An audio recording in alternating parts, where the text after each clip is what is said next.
Welcome back to the Movie Man. Today I will show you a 2014 neo-noir action thriller film, John Wick. Spoilers ahead. Watch out, and take care. At the beginning of the movie, an SUV slowly drives in and crashes into a wall. From inside the car, John Wick gets out gasping for air. He is heavily wounded and crawls to a nearby wall and rests his body.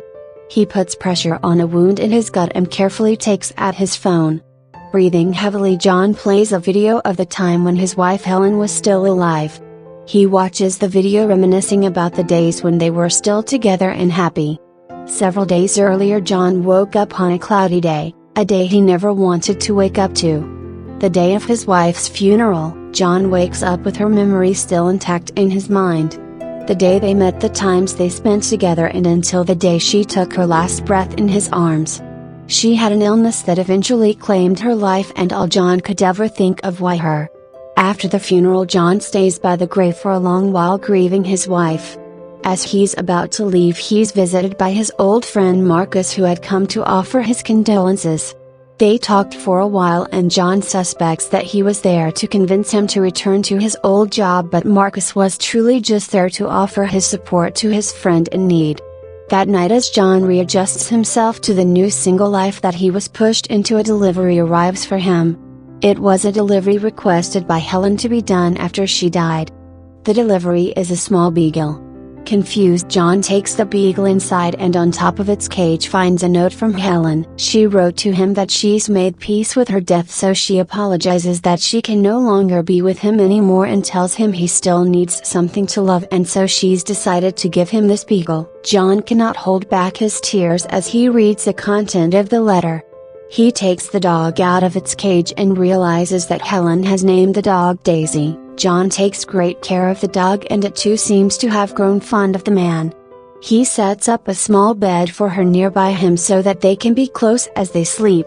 The next day, John realizes that he doesn't have any real dog food that he can give Daisy on a daily basis. He pours her normal cereal for now but promises to get her some dog food later. After finishing breakfast, Daisy follows John on his day as he takes his Mustang out and the two head to the local store. On their way, he stops to get gas at a gas station. Suddenly, a noisy car stops by, carrying 3 Russian mobsters, including Iosif Tarasov, son of mob boss Viggo Tarasov. While his accomplices head inside the shop, Iosif tries to strike up a conversation with John. He comes up to John's car and compliments it. Iosif then asks how much John would take for it. John gives him one look and tells him that it's not for sale. He then proceeds to get in the car, but Iosif comes by the window caressing Daisy. Iosif proceeds to berate John in Russian, believing John won't understand. However, he doesn't know who John Wick is. John returns the insults in perfect Russian. He then drives away. That night, as John is getting into bed, Daisy starts barking as she needs to use the bathroom. John wakes up and leads her downstairs, but there are 2 masked men already present there. As John stares down the 2 before him, the 3rd man appears behind him and whacks John in the head with a bat. The 3 men start beating John while Daisy whines. The men start demanding the car keys in Russian, breaking apart the apartment.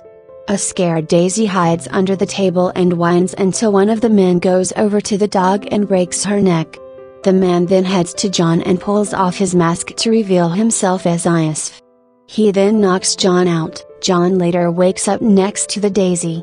She is already dead. He carries her and caresses her as he weeps over the one last remaining memory of his dead wife. After a while, he controls himself and takes Daisy out to bury her. Iosif takes John's car to a shop run by Aurelio. Iosif is pretty happy at his find and enters with the same loud music into the shop, boasting his newly acquired reward. Aurelio immediately recognizes the car and demands to know where Iosif got it. Aurelio is concerned about the fact that the car was there, but Iosif goes on bragging about who he stole the car from and how he killed this person's dog right before his own eyes. After hearing this, Aurelio immediately shoots the goons out of his shop. Isf storms out saying he'll just take the car to someone else who's willing to do business with him. Aurelio punches him right across the face and throws them out. John gets back to his senses and gets a look around his house. He then heads straight to Aurelio's shop. He asks if Isf came by and Aurelio gives John his name to confirm that's who took his car and killed his dog. John asks Aurelio for a ride and heads out immediately. Later that night, Viggo calls Aurelio to ask why he struck Isf. He seems a bit pissed at first, but when he realizes that his son had stolen John Wick's car and killed his dog, Viggo calms down. The tone of his voice goes from calm anger to disappointment and fear. Isf returns home back to his father. Viggo calmly hands his son an alcoholic beverage before landing a solid punch to his stomach. Isf doesn't know what he's done and demands to know why his father hit him, but Viggo proceeds to slam another fist into his belly. Viggo finally tells him about his crime. It wasn't so bad that he'd stolen a car, but it was very bad that he had done so by John Wick. Viggo tells Isf that John Wick was associated with him once and had worked for him for several years. During his years as the Mafia, John had gained a nickname and an infamous reputation as the Boogeyman, or rather, as Viggo explains to the guy they called to kill the Boogeyman. John had worked for Viggo for several of years, killing hundreds of men with no trace whatsoever up until he met Helen and decided to leave. As Viggo explains John's infamous achievements, a look of terror runs across Isf's face. If John had set out to kill him, there was no hope left. Regardless, Viggo decides to call John up and try to resolve the matter. Elsewhere, John reaches back home and heads down to his basement. He takes a sledgehammer and proceeds to break open his basement floor to reveal a plethora of guns and some gold coins. Just then he gets a call from Viggo, but immediately hangs up. There was no turning back. Having no other choice left, Viggo sends a team of 12 hitmen to John's home that night to kill him. Like and subscribe may look simple for you, but for us it's very valuable. Please like, subscribe, and press the bell icon for the latest notifications. Thank you for your support. John has no trouble fighting them and dispatches all 12 of them with relative ease, fighting with the last few before stabbing the last guy through the heart. A police officer suddenly arrives at the front door. John seems to know Cop Jimmy and asks him if he's here because of a noise complaint. The cop agrees and then peers over his shoulder to see the body visible behind John. Jimmy asks if John is back in the business, but John simply replies he's just sorting some stuff out. John then summons a cleanup crew that he's done business with in the past while he had been working for Viggo. They seem to know it won't be the last time they help him. The crew soon arrives and makes quick work of the whole mess while John waits outside for them to finish up. As they leave, John hands them some gold coins. Viggo meets with Wick's friend Marcus and asks him to kill Wick, offering a contract worth $2 million. He also instructs his assistant Avi to call for others to take the job. Viggo visits Marcus personally to ensure that he accepts the contract to assassinate Wick. John arrives at the Continental Hotel in Lower Manhattan where he stays while he conducts business. He notices that one of his old friends, Perkins, is there before him. The hotel leads up to a secluded club owned by one of his old friends, Winston, the owner of the hotel, who tells him that Isf is at a club called the Red Circle. John immediately heads to the club Red Circle where Isf and his buddies are partying. After gathering enough weapons to slaughter an entire army, he enters the premises and finds his old pal Francis standing guard. He points a gun at his head and politely asks him to leave. Francis is happy that he isn't dead and complies with Wick's requests. John then enters the premises and first kills two of Isf's goons and advances through the club's lower level, killing several of the men standing guard for Isf. On the lower floors, Isf is enjoying a night of champagne and women in a fancy Russian bathhouse. As soon as they spot John, a shootout begins. John kills every hitman in his path, but he loses Isf as he flees in a getaway car. In the fight, one of the men manages to stab him, but he's able to kill all of them despite the wounds. John returns to the Continental Hotel. There's a special rule in the hotel that disallows mobs from causing a ruckus and fighting. If there's any killing done in the hotel by a faction, they will have to pay a hefty price as agreed upon by all the mafia bosses. However, the situation is dire, and Viggo declares that if anyone is willing to take the risk and kill John inside the Continental, he or she will be given double the amount promised, 4 million. At night, Marcus gets to the roof of the building across the street and sets his sights on John in his bed. From the mirror he sees someone entering.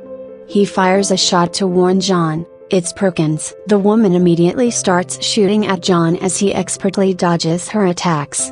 She tells him that Viggo has doubled the contract to $4 million if she breaks the rules of the hotel and kills him. John has his hands injured and finds it difficult to fight Perkins, but somehow manages to get her in a headlock and offers her mercy for information. Perkins reveals that Viggo keeps most of his cash and blackmail evidence in the basement of a church. After getting the information, John knocks Perkins out. John learns that his old friend Harry was in the next room and asks him to look after Perkins, offering him one of the gold coins of their organization. John goes to the church where Viggo keeps his secret stash of money and business files. He immediately shoots down the guards inside the church like a boss. John then forces the priest, who is only a goon acting as a priest, to begin with, to guide him to where the vault is. After killing a few more of the guards guarding the vault, John then burns the whole vault to ash. Back at the hotel, Perkins manages to dislocate her thumb and get out of her cuffs. She immediately subdues Harry and shoots him dead. Just as Viggo learns of the fire, he along with his goons are caught in a hail of gunfire courtesy of John. John manages to kill most of Viggo's men, but he's knocked out when an SUV rams into another and he's thrown to the floor. Viggo captures him but doesn't kill him just yet. John is like 1,000 men in one and still a far more valuable asset alive. However, Viggo does wonder why he's gone to such great lengths for revenge over a car and a dog. John wakes up tied to a chair in an abandoned house. He tells Viggo that the dog was a gift from his dying wife and that Isf took that from him. Despite his situation, John warns Viggo that he can either turn Isf over to him or die next to his son like a selfless father. Viggo is amused and leaves him with his henchmen. Before leaving, he orders the man to suffocate Wick with a plastic bag and kill him. Fortunately, Marcus is watching from the next building and he shoots one hitman in the head to let John take out the other. John quickly gets his gun and shoots at Viggo's getaway car. John manages to take out every single man inside the car, leaving only Viggo alive. With a huge gun pointed at his head, Viggo is forced to tell John that Isf is hiding in a safe house in Brooklyn and also to remove the contract from his head. Inside the safe house, Isf is playing games and having fun with his friends. He thinks the whole thing is just some casual nonsense. Outside, the safe house is guarded by armed men, but none of them can stop John freaking Wick. He kills each one of the guards and storms the place, guns blazing. Isf once again tries to make a run for it, but John catches him and finishes him off. After finishing his job, John meets up with Marcus and thanks him for his help. He tells Marcus that he has no purpose left now, but Marcus is hopeful his friend will still find peace. Perkins sees the two converse from afar. In retaliation for Isf's death and realizing the help that Marcus had given John along the way, disobeys the contract he had accepted. Viggo has his goons find Marcus at his home and capture him.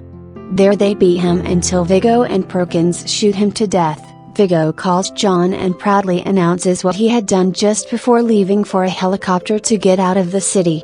While waiting for John to come to Marcus's home, Perkins is called to a meeting with Winston, the owner of the Continental Hotel. She meets Winston and four men at the Bethesda Arcade in Central Park.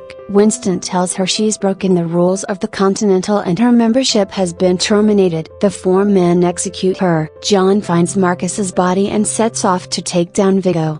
He finds the villains heading to the chopper and tries ramming into them with his car. Viggo makes Avi go out and kill John, only for John to ram into him with his car. Viggo then fights hand to hand in the rain with John.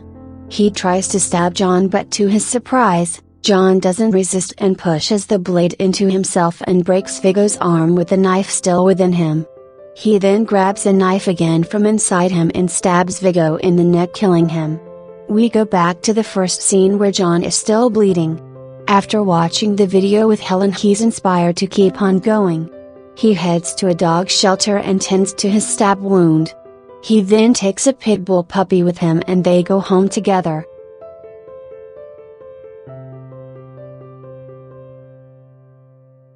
That was all of the video. I hope you enjoyed it. Thanks for watching.